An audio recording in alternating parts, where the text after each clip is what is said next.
Hello.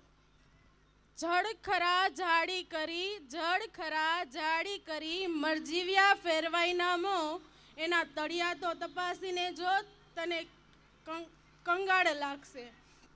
અઢળક સ્નેહ અને લાડના ધણી એવા પિતા પાત્ર વિશે વાત કરવાની થાય ત્યારે શબ્દો તો ચોક્કસ ઓછા જ પડશે, પણ એક લાગણી સાથે વાત કરું તો પિતા એટલે ઈશ્વરે ધબકતા હૃદયને જેમાં છુપાવ્યું છે તે છે પિતા. પિતા એટલે સ્વ અને સજ્જનની આહુતિ માટેનું પ્રથમ ચરણ અને સંતાનોનું સર્વથા કલ્યાણ, એ છે પિતા.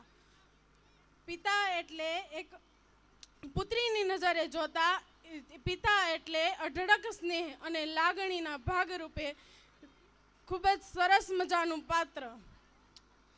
અડધો જ રોટલો હોય, પોતે જમ્યું ના હોય અને જમી લેને કહીને જમાડી લેને તે માં જ હોય, પરંતુ જો અડધો જ રોટલો હોય, પોતે જમ્યું ના હોય ને બેફિકરથી કહી દે કે મેં તો ખૂબ જમ્યું, હવે જે છે એ તું જમી લે, તો એ પિતા જ હોય. ત્યારે પિતા જાણે છે કે કોઈને ખબર નથી પડી, પણ એક વ્યક્તિ છે જે લાગણીના ભાગરૂપે તેને પકડી પાડે છે, તે હંમેશા દીકરી જ હોય છે.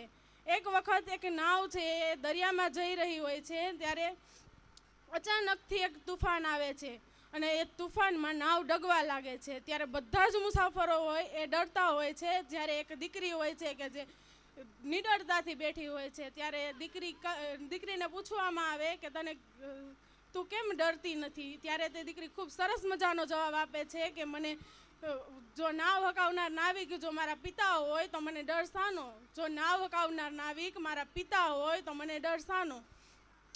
આમ એક દીકરીને તેના પિતા ઉપર અઢળક વિશ્વાસ હોય છે. પિતા એટલે સંઘર્ષ, પરિશ્રમ અને કર્મનિષ્ઠ જીવનનું વાસ્તવિક ઉદાહરણ.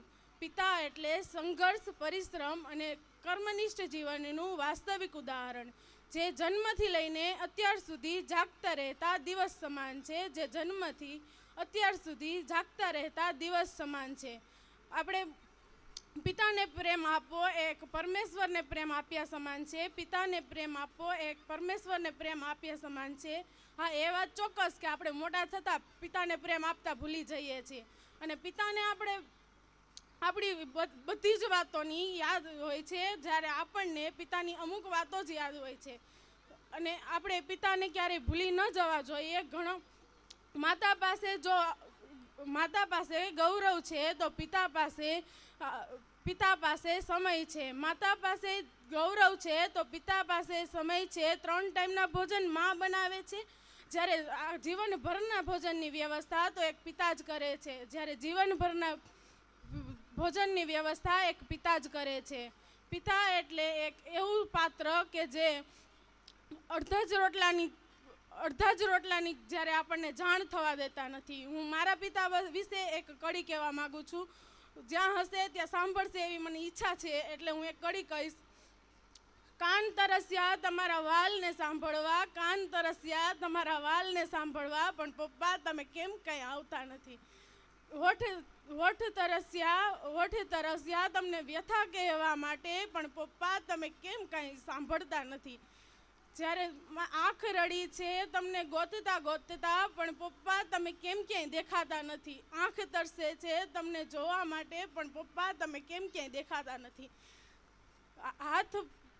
બાંધેલો હાથ મારો છૂટી ગયો, પકડથી બાંધેલો હાથ મારો છૂટી ગયો, પણ પપ્પા તમે કેમ મારો હાથ ફરી પકડતા નથી. પણ પપ્પા તમે મારો હાથ કેમ ફરી પકડતા નથી. હવે હું થાકી છું